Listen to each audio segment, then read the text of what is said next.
Hey everyone, I have with me today Andrew Lemoine from Coverage Corp, and he is one of the Under 40 Auto Remarketing Canada Award winners from 2018. So congratulations to Andrew. And to get us started, I'm just going to ask Andrew to introduce himself and tell us a little bit about how he got into the car business. Thank you, Logan. Thanks for setting up this interview. Good for you for taking the initiative. We'll try it round two. Yeah, we'll try round two. Difficulties. So you're hearing this for the second time briefly, but I got into the industry basically right out of high school. So I've spent my entire adult life in the automotive industry, and I actually was just looking for a summer job, and one of the local dealers in my area was looking for a wash guy, and I got on as a detailer. And 3 to 5 weeks into washing cars, I kind of seen the sales guys that I was washing their deliveries for, and they're always coming in to my wash bay hounding me, saying, "Where's my car? Where's my car?" And seeing them driving the company demos, and at the time, what looked like to me is like living the life. Right, I'm a 17-year-old kid, so I was like, "Man, that's what I want to be. I want to be doing that. I don't want to be washing cars. I want to be delivering." So I approached the owner of the dealership, and I persuaded him to give me a shot at selling, and it really just kind of took off from there. I think pretty quickly, in a very short amount of time, I was the board leader at the store, and I fell in love with the industry. There's not much else I could say, and the whole post-secondary degree, fantasy. Went away really quick with the consistent pays that I was making selling. So it was really, really unique. I found myself a 20-year-old kid, making more money than some of my friends' parents. Yeah. And it was just, it was almost to a lot of people that, live in more of a structured, 9-to-5 system mentality where, you go to school and you go to university and college, you get in a whole whack load of student debt, and, you get out when you're 28, maybe 29, and you get a job. And you start from the bottom, yeah. Yeah. And then here's this young punk kid, Andrew Lemoine, 20 years. My wife and I, we bought our first house when we were like 20, 21, so it's like, didn't make sense to a lot of family, didn't make sense to a lot of friends, and really I have the automotive industry to thank for that, right? So, love selling. I think I was sales manager by the time I was 21, continued to kind of work my way up those ranks, and just always was a student, right? Always trying to learn more, always trying to better myself, always trying to figure out how to do stuff and how to do stuff more efficiently and effectively. So, that was kind of my retail. So, I've been in the industry my whole adult life, and never had any family in the industry. I can't give you a story my father used to own a dealership. My dad's a bus driver, and my mom works for the local hospital. So I come from a very, very good family, humble middle class family. But I don't know, man. I was born with this sales bug. Somebody up there planted it in me. I love it because it's you look. There's no DNA traces of it, but here I am. Yeah. So and then like you said, Logan, and then about 2.5 years ago, I decided to kind of take the leap and get completely out of retail, and that's when we founded Coverage Corp with a P, and because you called it Coverage Corp, and I like Coverage Corp because it sounds big, it's a big corporation. That was corporation. That was the madness behind the name, right? I'm like, I want to come out with Andrew Lemoine, I wanted to seem bigger than we were for the longest time, and bigger than we still are, And basically, we had this idea to get into the insurance industry. And sorry, the glitch screwed me up. I'm trying to remember what I said already. It's all right. You're good. So, for everyone watching, we had a little technical glitch before this. So I got out of the industry, and I had these big grandeur plans to break into the Insurance. the products and insurance side of the business. We were going to change the game and disrupt it. We had these, these new products coming out, and it was crazy, and it turns out that it's a side of the industry that I thought I knew a lot about, and I actually knew nothing about it when I got deep into the insurance side, and didn't know what I didn't know, and it just didn't work out. And like many companies and many startups, we found ourselves 6 to 8 months in, running out of funding, running out of dough, and needing to pivot. The original product never manifested. It never actually ended up being created. And here we were with an office and staff, and yeah, and looking at a shrinking bank account. So it was so we had to pivot. And one thing that we kept hearing when we were inside of dealerships was just the need for training. Okay, and dealers were just super interested in what else can you offer me? Can you guys, at the time, my partner and I at the time, we were high, full energy, young, hungry guys. So when we get in front of, dealer principals, they're like, okay, there's got to be something you guys can offer me because I love the energy and I love the enthusiasm and you seem to know what you're talking about. What else can you do for me? And we had a few dealers say, look, could you guys do training? And it's funny. It's something that I've done naturally for so many years. I never thought of actually putting some of the knowledge up here into a business. Yeah. Yeah.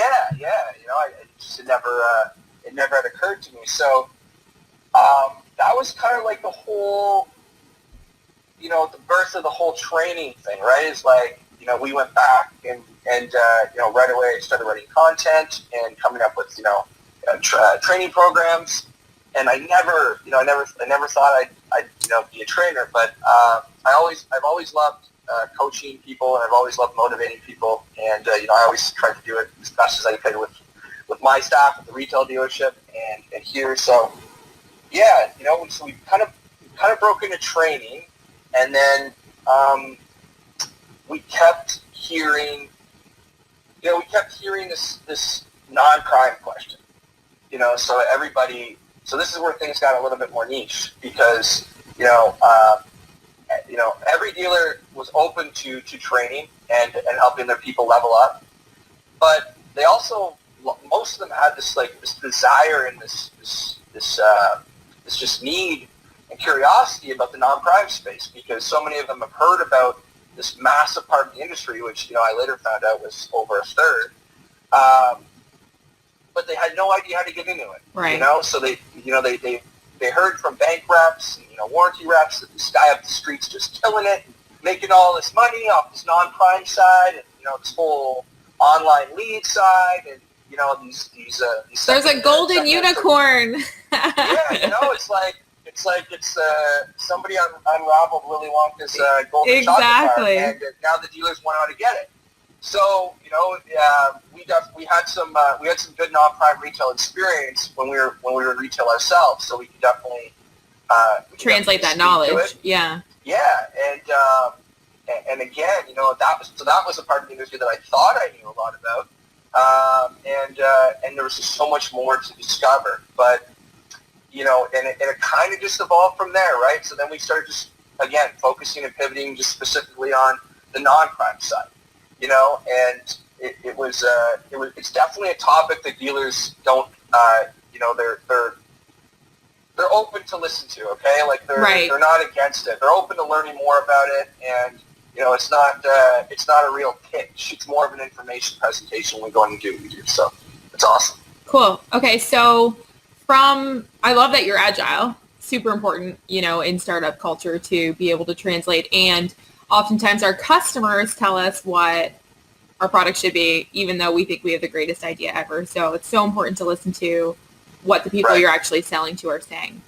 So in saying that, given, this retail side, now over to the vendor side of things, what is next for you, and or where are things going with either Coverage Corp or yourself specifically?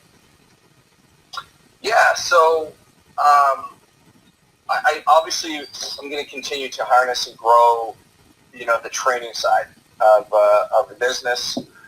Like I said, started off as a very niche non-prime sector. There are some other sectors that I'd like to get into, and I think that we could bring a ton of value to the industry. Like trade-in leads. Like trade-in leads, yeah, we could trade-in process too. Yeah, leads, right? And no, I think there's a whole section that's really lacking when it comes to the true definition of a sales manager, and and really just kind of embracing that coach and that mentor mind state. And I really truly believe I believe in training thoroughly. I think that everybody should have a student cap on. Nobody should ever think they know it all, because nobody will. And I've got we're trainers. I'm a trainer. I listen to other trainers. I read other content.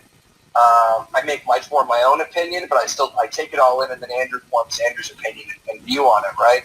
So I don't think any one person has all the answers necessarily for me, but I'll take a bit from this guy, a bit from this girl, a bit from this person, and then at the end, you kind of formulate it to your own style and your own content. And so I think that there's a big opportunity for sales managers, is where I was going with that, to really pick up, put down the reports and the RDR, and really pick up and own what they're really supposed to be. And in so many dealerships, I see at Logan that they've really, truly forgotten, what they're supposed to be. Forgotten, or to be honest, never shown in the first place. Exactly. Right? We spoke about this on a call there not long ago, that so many sales managers were just that top sales guy or that top sales girl on the floor, and one day there was turnover, and this guy quit, or this guy was fired, and boom, all of a sudden, promotion, you're promoted to a sales manager. And it happened to me. I was 21, 22 years old, and all of a sudden there was an opening. Somebody was let go, and I was the top sales guy, and boom, I was a sales manager. I had yesterday these guys were my buddies and my friends and my coworkers and my equals, and the next day, they're still my friends, but I'm now their boss, and I was never given any proper leadership training, management training, and it's something that I kind of had to figure out, for myself. And a mentor would have been great. I really could use some mentor back then, because for a lot of it, it was just trial and error. I had to figure out what works, figure out what didn't work, and probably made a lot more than I did successes. So, yeah. And it's just an area I see a lot. We see it in a lot of dealerships, and I mean all different kinds. This could be a high-end franchise. This could be an independent. This could be a high-volume domestic. There's definitely a trend I see it amongst management. Obviously, it doesn't apply to everybody. You always meet the 5 to 10% that really get it together, and I love interacting with those dealers. But for the majority, I find that a lot of the stores are just I find a lot of the stores actually have the right people in place, just in the wrong roles. Right. There's a lot of good people in these stores. They're not doing the right things. And I said, watch the light bulbs go off when I consult with GMs. Like, have you ever considered Logan doing this instead of doing this? Because I just met with her for half an hour, and she is a sharp cookie. Right. And she's upstairs doing reports. I'm just trying to figure it out. Right. So do you think that the issue with that, putting the right people into the right roles within the dealership, do you think that that's become a problem just because these GMs are so busy with what they're doing? Do you think that they're not tuned in with their staff? Do you think, what do you think that the beginning part of the problem is? Well, most of it starts at the top. The culture truly starts at the top, right? Right. And I definitely, you could definitely tell when you go in the stores that are full of top performers and top results. You've usually got, behind all that, you've got a highly focused, involved general manager usually behind that, right? General manager or owner, and it's a trend, right? And that kind of leads to the other management staff, which trickles down to the sales floor and the F&I managers. And then you go in the other stores where the culture is really poor and there's a disconnected upper management completely. I go in stores where literally the sales guys are afraid to even approach or speak to the owner. I know. I just roll my eyes. Like, I It's don't know. crazy. It's crazy, right? Like, how are these people selling cars? Or how are some of these people owning businesses? Because sometimes it's not even the people. The owner, is for real, doesn't want to be bothered or talked to by the Yeah. So, that's not a kind of a work environment that you want to work in, So it's, I definitely believe that strong upper management, obviously, is where it's got to start. And the buy-ins and belief systems and true processes need to be put in place and come from that spot. Yeah, and I think that if that were to happen, we would see a big transition in, this whole reputation that dealers are still deal guys and no one wants to buy a car from this kind of sales guy and stuff like that. Like, training from the top down is an excellent way to raise the caliber within the whole industry. And, I love training. I love learning. I love being educated about sales, selling tactics. I read a ton of books. I listen to a ton of content. And it's because I want to be great at what I do. And we need to instill that at the dealership level. I think that they themselves feel that they have this, underdog reputation and they don't know how to fight it. Yeah, no, I agree. And look, like, I can tell you right now that the sales staff would much rather be trained by their own sales manager or general managers than they go get trained by somebody else. Great point. Not that third-party training, is a problem for sales training. I think all training is good training. But what I see a lot is you'll see the sales staff getting sent to third-party training, but the management doesn't attend. So the management doesn't know what the sales staff is learning or what objections they're learning, and how are you going to really keep your people motivated and accountable if you yourself don't even truly understand the content that they were just shown? And it's just like a mental checkbox to them saying like, oh yeah, I have to send the sales team for training once a quarter. Go to this classroom this day for this long and this hotel. And, it's not the way it works, man. Training needs to be a part of your everyday culture and life at the store. Role playing daily, every morning. Saturday morning meetings should not be boring. They should not be negative. The whole point of it is to review the successes that people had that week and go over some of the failures so you can tackle it as a group and then get people jacked up for that day and go out there and crush it, right? And, I see so many Saturday meetings and it's just like torture. You look around the table and they're just on their phones and they don't want to be there, right? And that's not what it's about, and the culture is everything and the people are everything, I like that, culture and people. That's it. The people is I don't know who said it, Tony Robbins or one of them said, look, like you take care of your people and the people will take care of the customers, right? And the staff. You take care of the staff and the staff will take care of the customers. And I really, really believe in that your number one, everyone says your number one focus is the customer. Actually, I disagree. The number one focus and happy staff, you're going to have happy customers. Yeah, completely agree. So if this is for sales managers right now, people that are in sales right now or considering getting into the automotive industry, whether in a dealership, you can speak to in a dealership or on the vendor side, totally up to you. What would be some advice that you would give someone that is considering getting into our wild and crazy fun industry? Yeah, look, I think that there's almost no other industry like it. I think that it can be a very, very obviously rewarding industry.